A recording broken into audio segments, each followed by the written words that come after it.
Okay, please introduce yourself. Hi, my name is Okema Timor. I am the director of Laundry, and we are excited because we just picked up Best Short Suspense here at the Baltimore Black International Film Festival. And Hey, how you doing? I'm Brandon Fobbs. I'm one of the lead actors in Love Is Blind, and Parnell's the creator, Parnell Walker, and Ivana is the lead and other lead, and we just have our award in Best Narrative Short Comedy. So we're excited. now, where can the public see your film? Our film, well, I'll speak for my film. It's on the film festival route right now, so it's not streaming anywhere, but will be next in the Michaud Film Festival in LA, and it's going to be in the Sacramento Film Black Festival, Oak, Oak Park. Oak Park. Okay, Oak Park Film Festival in Sacramento. This coming weekend, the 7th through the 9th, yes. But until then, we will be on the film festival, and then we'll let people know where we'll be streaming afterwards. And you? So we are also on the film festival circuit. So you can catch us next. We will also be playing at Oak Park Black Film Festival in Sacramento, and after that, we will be at the Queens City Film Festival in Plainfield, New Jersey, for anybody on the East Coast. And we will also be in the Michaud Film Festival in Los Angeles at the end of the month. So we're still on the circuit for a bit, but we are in talks about distribution. So soon you'll have some place to see us. Now, here's the big question. What made you want to become a filmmaker? So I started as a child actor on Sesame Street in the 80s. And I went from actor to musician. I was in a group. We were signed, and then the music business changed. You don't know me, so clearly we know how that went. And then I decided I wanted to merge the two, so I started doing musical theater.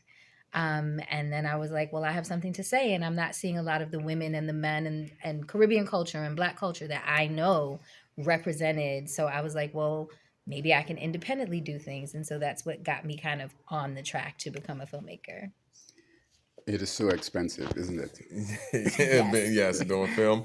And same question? What? Yes. Okay. So me, I started after I watched Pulp Fiction in '93.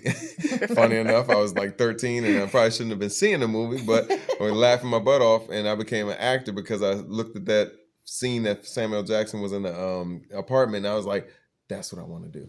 Turned on just like a light switch. And so from there, just started doing high school theater, then theater in college, and then got into reenactment films. And so after I got a role on the HBO show The Wire, while I was acting on there for a while, I talked to Ed Burns. He is one of the producers of The Wire, and he introduced me to a book called Sitfield's Screenplay. And so from there, I held that book and read it as much as I could, and so that's when I wanted to become a filmmaker. And so, but still, acting is my first God-given talent in this art and everything. But now storytelling is the thing that is growing into as well. Now, we all know about some of the famous Black filmmakers throughout the country. Is this your ambition to become famous, or you just want this because you have this story to tell, or you want this thing to be recorded and be seen by the public? So I'm not here to be famous. I'm here to be honest.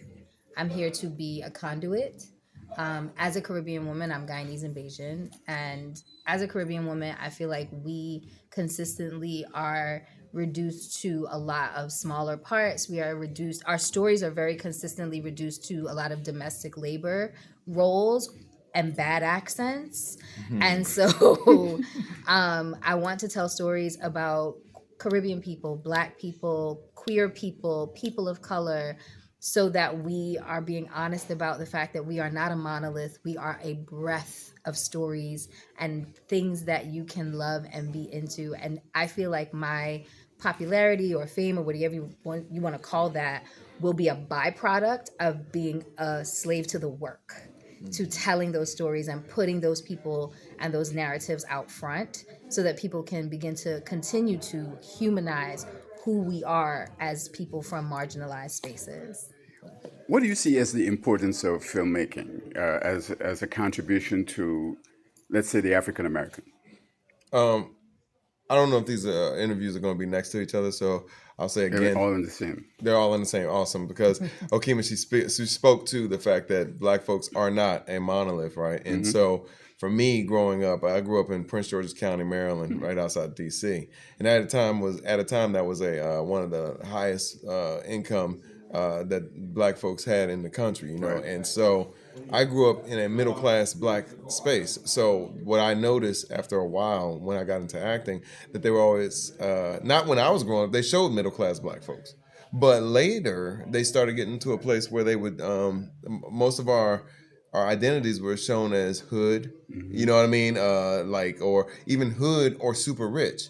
But they've stopped showing a middle class. Guess who's coming You know, to dinner? and so yeah. So what's important to me is to see where I've come from, which is like where I was growing up. My father had boats. Other people had stables. Other Black folks did motorcycles. Black folks were just people. Isn't that? We're not even. I don't get in trouble for it, but it's like we're only kind of considered Black people, or Black is only considered a culture because we had another race categorize us because of our skin color. We're humans. And that's why we're not a monolith, because we're just humans with diverse interests as any other human would be.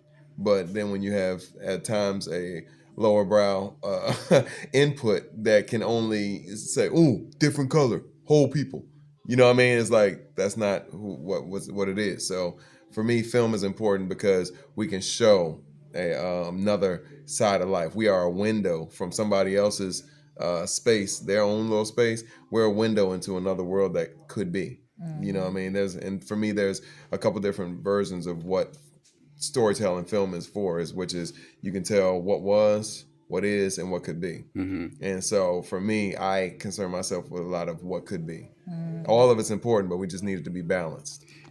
Does this enterprise that both of you are engaging in have any attempt to uplift the African American in this society? I mean, that's a choice by the filmmaker, but I don't work on anything that does not portray my community, whether it's the queer community, women, Caribbeans, people of color, etc., humans, right?